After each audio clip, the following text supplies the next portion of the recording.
اسلام میں نبوت کے بعد سب سے بڑا مقام صحابہ کرام کا ہے۔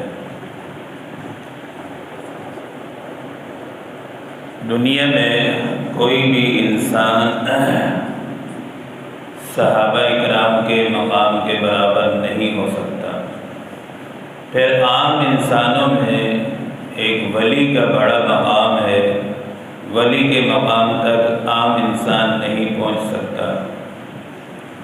اسی طریقے سے پھر سارے ولی مل جائیں کسی صحابی کے مقام تک نہیں پہنچ سکتے۔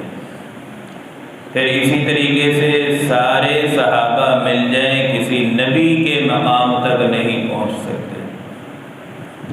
پھر جس طرح اللہ رب العزت نے انبیاء علیہ السلام میں سے بعض انبیاء کو فضیلت عطا فرمائی، تلک الرسل فضلنا بعضهم على بعض منهم من کلم اللہ، تو اسی طریقے سے جس طرح انبیاء کو بعض انبیاء پر فضیلت حاصل ہے، تو صحابہ کرام میں بھی بعض صحابہ کو بعض صحابہ پر فضیلت حاصل ہے۔ جس طرح نبوت کے بعد سارے صحابہ میں افضل جو مقام ہے وہ صدیق اکبر رضی اللہ تعالیٰ عنہ کا مقام ہے۔ پھر اس کے بعد سیدنا فاروق اعظم رضی اللہ تعالیٰ عنہ، اس طرح پھر سیدنا عثمان غنی رضی اللہ تعالیٰ عنہ۔ تو آج جس صحابی کی عظمت و فضیلت پر بات کرنی ہے وہ سیدنا علی المرتضی رضی اللہ تعالیٰ عنہ کی فضیلت، چونکہ 21 رمضان کو حضرت علی المرتضی رضی اللہ تعالیٰ عنہ کی شہادت ہے۔ حضرت علی رضی اللہ تعالیٰ عنہ کے والد کا جو نام تھا عبد مناف تھا، اور ان کی کنیت جو تھی ابو طالب تھی۔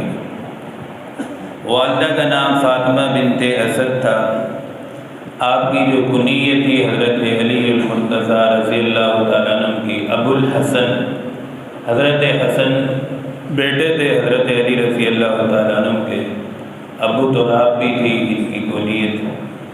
3 القاب بڑے مشہور ہیں حضرت علی رضی اللہ تعالیٰ عنہ کے، ایک مرتضی، دوسرا حیدر، تیسرا جو ہے اسد اللہ، اللہ تعالیٰ کا شیر۔ اب آپ کو کئی اعزاز اللہ تعالیٰ نے عطا فرمائے، ہر صحابی کو اللہ نے اعزاز عطا فرمائے۔ حضرت علی رضی اللہ تعالیٰ عنہ ایک اعزاز یہ ملا، مردوں میں سب سے پہلے جو اسلام لانے والے ہیں وہ حضرت سیدنا صدیق اکبر رضی اللہ تعالیٰ عنہ کی ذات ہے۔ پھر خواتین میں سب سے پہلے اسلام لانے والی عورتوں میں سیدنا حضرت خدیجہ الکبریٰ رضی اللہ تعالیٰ عنہ اسلام لانے والی، اور غلاموں میں سیدنا زید بن حارثہ رضی اللہ تعالیٰ عنہ اسلام لانے والے ہیں، اور بچوں میں سب سے پہلے اسلام لانے والے سیدنا حضرت علی المرتضی رضی اللہ تعالیٰ عنہ کی شخصیت ہے۔ جب آپ نے اسلام قبول فرمایا تو اس وقت آپ کی عمر 10 سال تھی، اور آپ صلی اللہ علیہ وسلم نے نبوت کا اعلان فرمایا تو حضرت علی رضی اللہ تعالیٰ عنہ نے اس عمر کے اندر اسلام قبول فرمایا۔ دوسرا اعزاز آپ کو یہ ملا، امام الانبیاء صلی اللہ علیہ وسلم کو جب حکم ہوا مکہ سے مدینہ کی طرف ہجرت کرنے کا، اب حضور کے پاس اس وقت کافروں کی بھی امانتیں تھیں، مسلمانوں کی بھی تھی، غیر سب کی امانتیں حضور صلی اللہ علیہ وسلم کے پاس موجود تھی، مال و دولت کی، اور حضور صلی اللہ علیہ وسلم کا جسم اطہر یہ خود اللہ تعالیٰ کی طرف سے مسلمانوں کے لیے بہت بڑی امانت ہے۔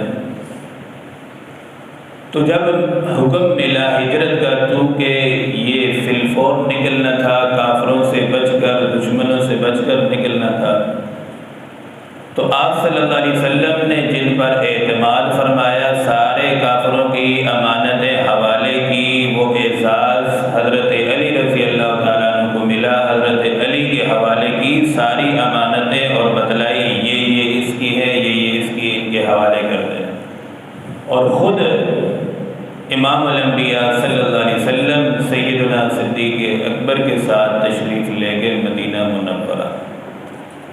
اور دوسرا ایک اعزاز آپ کو یہ بھی ملا، امام الانبیاء صلی اللہ علیہ وسلم جب مکہ سے مدینہ ہجرت کر کے تشریف لائے، اب جو مدینہ کے اندر پہلے سے صحابہ اکرام موجود تھے انہیں کہا جاتا ہے انصاری صحابی، انصار، اور جو باہر سے ہجرت کر کے آئے مکہ سے انہیں مہاجرین کہا جاتا ہے۔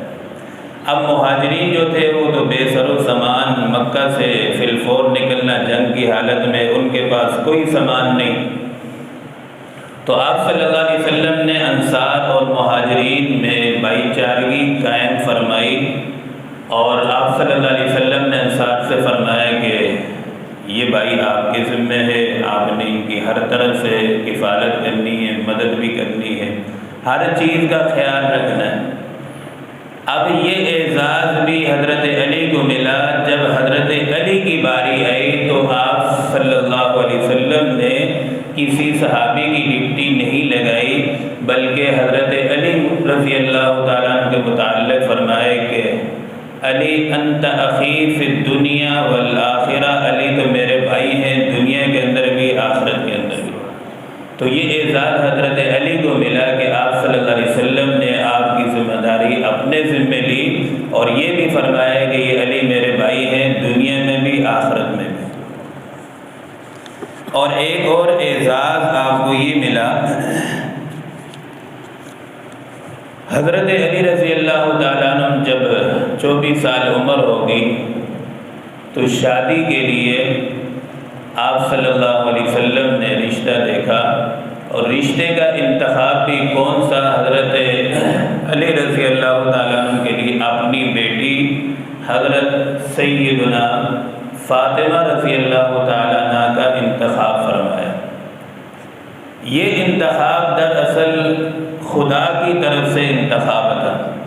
آپ صلی اللہ علیہ وسلم کی حدیث مبارکہ ہے، آپ صلی اللہ علیہ وسلم فرماتے ہیں کہ جتنے بھی میں نے نکاح کیے یا اپنی بچیوں کے نکاح کروائے وہ میں نے خود نہیں بلکہ بذریعے وحی مجھے پیغام ملتا تھا۔ حضرت عائشہ کا نکاح ہوا، یہ عرشوں پہ نکاح ہوا، اور اللہ تعالیٰ کی طرف سے آپ صلی اللہ علیہ وسلم کی طرف پیغام ملا اور اللہ نے خود نکاح کروایا۔ اسی طریقے سے ایک اور اعزاز حضرت علی رضی اللہ تعالیٰ عنہ کو، یوں تو حضرت علی جتنے بھی اسلام کی جنگیں ہوئی، جتنے بھی غزوات ہوئے، ہر اسلام کی جنگ میں حضرت علی صف اول میں نظر آتے تھے، پہلی صف میں لڑنے کے لیے، اور اللہ نے انہیں بڑی دلیری اور بہادری عطا فرمائی تھی۔ غزوہ خیبر کا موقع تھا، یہودیوں کی طرف سے ایک بہت ہی جنگجو بہادر قسم کا جس کا نام مرحب تھا، 1000 آدمیوں کی طاقت رکھتا تھا،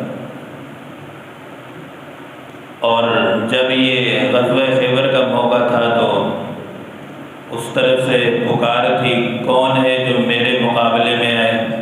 مرحب یہودی کہتا تھا۔ حضرت علی مسلمانوں کی صف سے کھڑے ہوئے صحابہ اکرام میں سے حضور صلی اللہ علیہ وسلم سے فرمانے لگے یا رسول اللہ مجھے اجازت دیں، اس بدبخت کا میں مقابلہ کروں گا۔ اور وہ یہودی کہتا تھا میری ماں نے میرا نام مرحب رکھا ہے، کون ہے جو میرے مد مقابل ہے؟ حضور صلی اللہ علیہ وسلم نے حضرت علی سے فرمایا علی بیٹھ جاؤ۔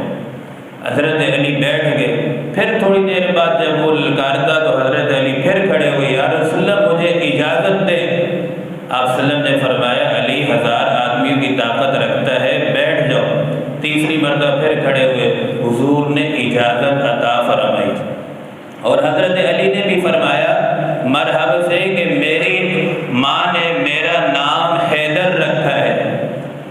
اب حضرت علی رضی اللہ تعالیٰ نے پہلے ہی حملہ کیا اور اس گستاخ ملعون لعین کو جہنم واصل کر دی۔ پہلے حملے میں کتنی 1000 آدمیوں کی طاقت رکھنے والے کو پہلے پہلے حملے میں جہنم واسط۔ اب جب کافروں نے یہ دیکھا کہ 1000 آدمی کی طاقت رکھنے والے کو ایک ہی حملے میں ختم، سارے کافر بھاگ گئے، جنگ ختم ہو گئی۔ اسی طریقے سے ایک اور جنگ کے موقع پر فتح نہیں نصیب ہو رہی، روزانہ شکست ہو جاتی ہے۔ امام الانبیاء صلی اللہ علیہ وسلم نے فرمایا کہ کل اس جنگ کا جو جھنڈا ہوگا، علم ہوگا، وہ ایسے آدمی کے ہاتھ میں دیا جائے گا جس سے اللہ بھی اور رسول بھی محبت کرتے ہیں، اور وہ بھی اللہ اور اس کے رسول سے محبت کرتا ہے۔ سارے صحابہ ایک دوسرے کے بارے میں حسن ظن رکھتے تھے، ایک دوسرے کو دیکھتے ہیں یہ کون ہوگا جس کے ہاتھ میں جھنڈا ہوگا۔ دوسرے دن آئے، امام الانبیاء صلی اللہ علیہ وسلم نے سب سے پہلے آواز لگائی، حضرت علی کہاں ہے؟ تو دیکھا حضرت علی تشریف نہیں لائے تھے، آنکھوں میں تکلیف تھی۔ تو صحابہ نے بتلایا کہ یا رسول اللہ وہ آنکھوں کی تکلیف کی وجہ سے تشریف نہیں لائی۔ تو حضرت امام الانبیاء صلی اللہ علیہ وسلم نے فرمایا کہ پھر بھی بلاؤ۔ انہیں بلایا گیا، آنکھوں میں تکلیف تھی، آپ صلی اللہ علیہ وسلم نے اپنا لعاب مبارک لگایا، ایسے ہو گئی کہ جیسے کبھی تکلیف تھی نہیں۔ اور پھر آپ صلی اللہ علیہ وسلم نے اس جنگ کا جھنڈا حضرت علی کے حوالے فرمایا، اور اس جنگ کے اندر اللہ نے فتح نصیب فرمایا۔ اسی طریقے سے غار ثور میں امام الانبیاء صلی اللہ علیہ وسلم تشریف لے کے 3 دن آپ نے قیام فرمایا۔ تو حضرت ابوبکر صدیق رضی اللہ تعالیٰ عنہ نے جس غار میں پاؤں رکھا تھا اور سامنے ڈسنے کی وجہ سے تکلیف ہو رہی تھی، تو حضور صلی اللہ علیہ وسلم نے بھی حضرت صدیق اکبر رضی اللہ تعالیٰ عنہ کے پاؤں مبارک میں لعاب لگایا، تو صدیق اکبر کا پاؤں بھی ٹھیک ہو گیا۔ حضرت علی رضی اللہ تعالیٰ عنہ کے متعلق امام الانبیاء صلی اللہ علیہ وسلم نے فرمایا انا مدینۃ العلم وعلی بابها۔ آپ صلی اللہ فرماتے ہیں کہ میں علم کا ایک شہر ہوں اور اس کا دروازہ حضرت علی۔ اور پھر مسند احمد کی روایت ہے، بات کو میں سمیٹ رہا ہوں، امام الانبیاء صلی اللہ علیہ وسلم نے فرمایا من کنت مولاہ فعلی مولاہ، کہ جس کا میں دوست ہوں فعلی مولاہ، تو علی بھی اس کا دوست ہے۔ اس کا ترجمہ یہ، بعض حضرات اس کا ترجمہ لے کر حضرت علی کو مشکل کشا بناتے ہیں، یہ غلط ہے۔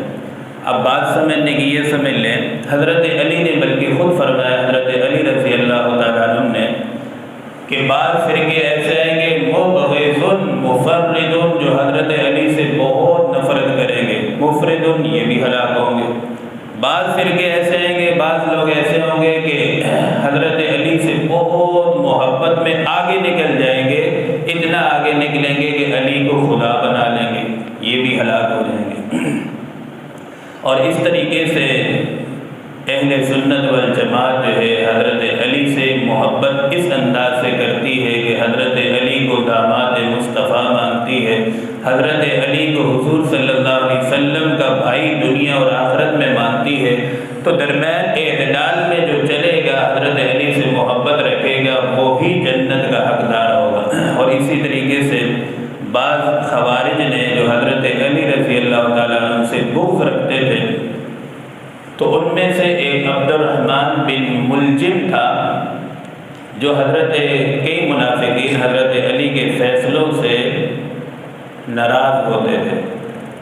حضرت عثمان کی شہادت کے بعد آپ کو خلیفہ بنایا گیا، چوتھے خلیفہ آپ تھے، تو آپ کے بہت سارے بہترین فیصلے تھے، سب اچھے فیصلے تھے، تو آپ کے فیصلوں سے کفار کو، مشرکین کو بڑی تکلیف ہوتی تھی۔ تو عبد الرحمن بن ملجم تھا کوفہ کے اندر، 19 رمضان المبارک کو آپ جو ہے نماز پڑھا رہے تھے، دوران نماز اس ملعون بدبخت نے، عبد الرحمن بن ملجم نے آپ رضی اللہ تعالیٰ عنہ کی ذات پر حملہ کیا۔ 19 رمضان کو آپ زخمی ہوئے، اور پھر 21 رمضان المبارک کو آپ کی شہادت ہو گئی۔ اللہ تعالیٰ حضرت علی رضی اللہ تعالیٰ عنہ کی نقش قدم پر اور ان کے ساتھ ہم سب کو سچی محبت کی توفیق نصیب فرمائے۔